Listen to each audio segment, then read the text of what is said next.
E o nosso assunto agora é saúde. Recebemos aqui no estúdio do SC no Ar o pediatra Juarez Furtado. A gente vai esclarecer as principais dúvidas das mamães no que diz respeito a doenças respiratórias e a tão falada virose. Bom dia, doutor, bem-vindo. Bom dia, Patrícia. Para começar então, o que realmente é a virose?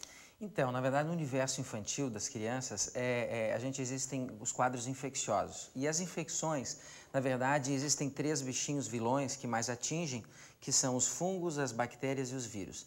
Na criançada, os vírus eles ganham na questão de contaminações e infecções. E o que seriam o vírus? O vírus é um micro-organismo vivo que, na verdade, ele se reproduz e cresce dentro do organismo. Então, ele precisa da gente para viver. Diferente de outros animais, mas ele precisa sempre de um animal para poder se reproduzir. E aí o que acontece? Acontece que ele precisa de um adequado habitat, ele precisa de muito frio, ele precisa de elementos que facilitem. Por isso que a gente observa algumas estações do ano, esses quadros mais comuns acontecendo. E aí vem a grande questão, mas o que é a virose? Então a virose são infecções causadas por esses bichinhos que infelizmente não tem remédio para matar esses bichinhos, Patrícia.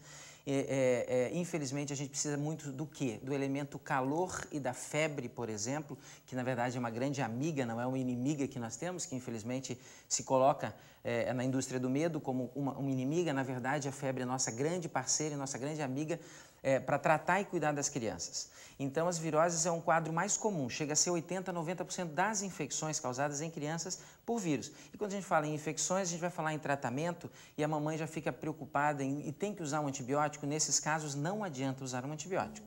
Qual é o principal, então, meio de combater a virose? Então, o principal meio de combater a virose é manter a criança bem nutrida, a criança bem agasalhada, porque como eu te falei, o frio facilita, por isso que no inverno e nas alterações, assim, mudanças bruscas de estação, de calor e frio, e agora mesmo no nosso calor, como nós estamos, a gente está notando um grande quadro de viroses respiratórias acontecendo e até intestinais, como o rotavírus, por exemplo. E essas viroses, na verdade, acontecem por quê? Porque existe muito choque, ar-condicionado, calor, e isso debilita o nosso sistema imunológico, as nossas mucosas perdem as defesas e os bichinhos entram e se multiplicam. Então, o único remédio e melhor remédio que tem é boa alimentação e calor. Então, a febre vem, inclusive, para matar esse bichinho e para torrar. E a gente tem que ter um pouco de paciência, a mamãe saber conduzir essa febre.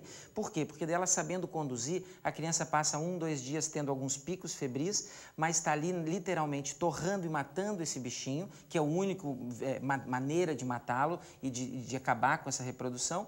E aí, nesses 2 dias, depois dos 2 dias, teoricamente, a criança já deve ter uma boa melhora. Doutor, e a melhor maneira de acabar com a febre alta? Alguma dica para as mamães? Claro, a gente tem assim, na verdade, então a febre ela é amiga, ela não é inimiga, e a gente tem que saber não cortar e não acabar com essa febre, mas sim conduzir. Por que a febre aumenta muito? Porque a febre ela tem 2 movimentos, tá, Patrícia? No primeiro momento, a lareira que se situa na cabeça, ela começa a produzir calor e ela tem que chegar até as extremidades. Por isso que no início da febre a mamãe observa o quê? Cabeça quente, pé e mão gelado. Nessa hora a gente tem que lembrar da bisavó, que não dava um antitérmico, porque não tinha um antitérmico a 1 metro de distância na farmácia, nem no telefone. Mas ela fazia o quê? Ela puxava a febre para o pé. A gente sabe que se a gente justamente levar o calor mais rápido para os pés, a lareira aqui em cima na cabeça para de produzir os elementos que aumentam a temperatura. Então, a gente esquentando os pés, nesse primeiro momento em que o pé está gelado, a gente faz com que a criança transpire, baixe ou controle uma temperatura em que ela possa suportar, continuar matando o bichinho, ou seja, estar se tratando.